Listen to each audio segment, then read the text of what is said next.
नमस्कार विद्यार्थी मित्रांनो, स्पेक्ट्रम अकॅडमीच्या ऑनलाईन प्लॅटफॉर्मवर आपले स्वागत आहे। आज आपण बघणार आहोत 5 सप्टेंबर 2022च्या चालू घडामोडी। चला तर मग सुरू करूया आजची पहिली घडामोड। के शैलजा यांनी नाकारला प्रतिष्ठित रॅमन मॅगसेसे पुरस्कार। केरळच्या माजी आरोग्य मंत्री के शैलजा यांनी प्रतिष्ठित रॅमन मॅगसेसे पुरस्कार नाकारला आहे।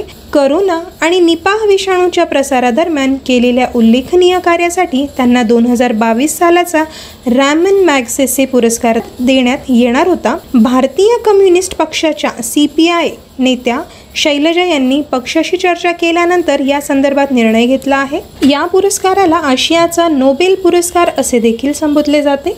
2016 ते 2021 या कालावधीत शैलजा केरळच्या आरोग्य मंत्री होत्या। याच काळात देशभरासह केरळात मोठ्या प्रमाणात कोरोनाचा प्रसार झाला होता। केरळमध्ये कोरोनाचा प्रसार रोखण्यासाठी शैलजा यांचे मोठे योगदान आहे। फिलिपिन्सचे माजी अध्यक्ष रॅमन मॅगसेसे यांच्या नावाने हा पुरस्कार दिला जातो। रॅमन मॅगसेसे हा आशियातील सर्वोच्च पुरस्कार आहे। सामाजिक क्षेत्रात उल्लेखनीय काम करणाऱ्या व्यक्तींना आणि संस्थांना 1957 पासून हा पुरस्कार देण्यात येतो। वळूया पुढील घडामोडीकडे। गुलाम नबी आझाद यांच्याकडून नव्या पक्षाची घोषणा।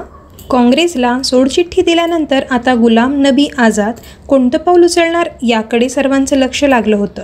गुलाम नबी आझाद सध्या जम्मू काश्मीर दौऱ्यावर आहेत। या दौऱ्यादरम्यान आयोजित सभेत त्यांनी नवीन राजकीय पक्ष स्थापन करणार असल्याची घोषणा केली आहे। अद्याप नवीन पार्टींचं नाव ठरवलेलं नाही, मात्र काश्मीरची जनताच पक्षाचं नाव आणि चिन्ह ठरवतील। माझ्या पक्षाला हिंदुस्थानी नाव देणार, जे सर्व लोकांना समजेल असं नाव ठेवणार असल्याचं त्यांनी सांगितलं। बघूया पुढील बातमी। ओडिशाला पहिल्याच अल्टिमेट खो खो लीगचे विजेतेपद। बचावातील कमालीच्या संघर्षानंतर निर्णायक क्षणात आक्रमणात चमक दाखवत ओडिशा जगरनॉट्स संघाने रविवारी पहिल्या अल्टिमेट खो खो लीगचे विजेतेपद पटकावले। म्हाळुंगे बालेवाडी येथे झालेल्या या स्पर्धेतील अखेरच्या मिनिटांपर्यंत रंगलेल्या अंतिम सामन्यात ओडिशाने तेलुगू योद्धाचे आव्हान 46-45 असे अवघ्या एका गुणाने परतवून लावले। संपूर्ण सामना बचावाच्या आघाडीवर खेळला गेला असला तरी निर्णायक क्षणी स्काय डाईव्हचा गुण मोलाचा ठरला आणि सूरज लांडेने ओडिशाला विजय मिळवून दिला।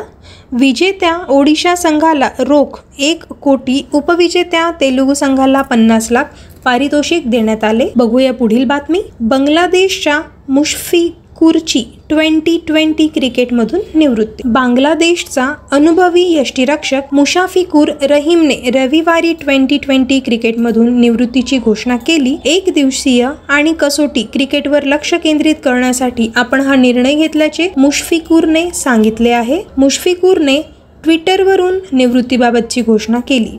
मुशफिकुरने बांगलादेशसाठी 102 आंतरराष्ट्रीय 2020 सामने खेळताना 115.03च्या धावगतीने 1500 धावा केल्या। बघूया पुढील बातमी। रोहित शर्माच्या नावे झाला हा विश्वविक्रम। भारतीय कर्णधार रोहित शर्माने आशिया चषकात पाकिस्तान विरुद्धच्या दुसऱ्या सामन्यात सुरुवातीच्या 10 मिनिटात आपल्या नावे एक मोठा विक्रम केला आहे। मैदानात येताच 2 षटकार ठोकून रोहित पहिल्या 12 धावांसह T20 क्रिकेटमधील सर्वाधिक धावा काढलेला फलंदाज ठरला आहे। यापूर्वी T20 मध्ये सर्वाधिक धावा करणाऱ्या पुरुष खेळाडूंच्या यादीत रोहित अव्वल स्थानी होता।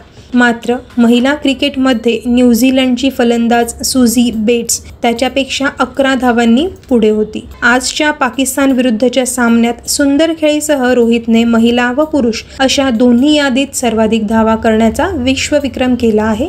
रोहित शर्माच्या T20 कारकिर्दीवर नजर टाकली तर त्याने आजवर 134 सामन्यात 27 अर्धशतके आणि 4 शतकांसह 3520 धावा केल्या आहेत। या दरम्यान त्याची सरासरी 32 आणि स्ट्राईक रेट 139.84 इतका आहे। धन्यवाद विद्यार्थी मित्रांनो, स्पेक्ट्रम अकॅडमीच्या ऑनलाईन प्लॅटफॉर्मवर असेच नवनवीन व्हिडिओ बघण्यासाठी स्पेक्ट्रम अकॅडमीच्या YouTube चॅनलला सबस्क्राईब करा, बेल आयकॉनला प्रेस करा आणि लाईक करा, शेअर करा। व्हिडिओला लाईक केल्याबद्दल धन्यवाद।